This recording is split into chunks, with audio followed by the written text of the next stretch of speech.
I was listening to Earn Your Leisure podcast. I have no problem plugging Earn Your Leisure because they don't need my I've still plug. never listened to They them. don't need my plug, but they did an interview with one of my favorite people, Steve Harvey. Every time I listen to one of his interviews, man, it's just always just packed with knowledge. And he talked about ownership and just one of the things that, like, as he started going through Hollywood and he noticed like show business, that they're two different things, right? He talks about, there's the show aspect of it, and he's like, then there's the business aspect.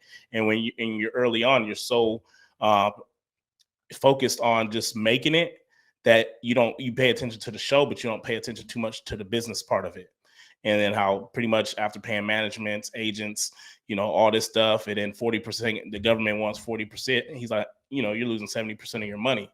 And as he started getting older, one of the things like with Oprah, like they always taught, like, you got to start owning your stuff. You got to learn how to start owning your stuff.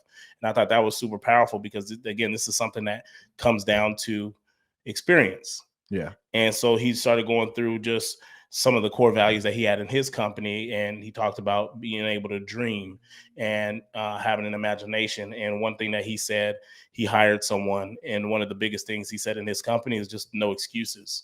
Like, I can tell you something and it can seem like it's just wild as fuck that I'm saying I want to do this. But no one ever says, like, how are we supposed to do this? Like, it's just more like, hey, we're going to figure out how to do this. We'll get back to you. Thank you. And no one ever comes back to, like, ever. Well, we ran into this issue. Like, don't come to me with issues. Come to me with, like, we got from point A to point B. We're still trying to figure out how to get all the way to Z, but fuck, we're moving. You know what I mean? And that was one of the biggest things that he said with his team that he admired the most, is that no one brings me problems. They only bring me solutions, because I'm a dreamer. I got a big imagination. And when I shoot something out, it may seem like, how the fuck are we supposed to do this? Or how the fuck are we supposed to do that? No one's ever done that before. That's the point. I don't care about that. Yeah. Take me from point A to point B, and then we can continue to figure out how to get all the way to Z.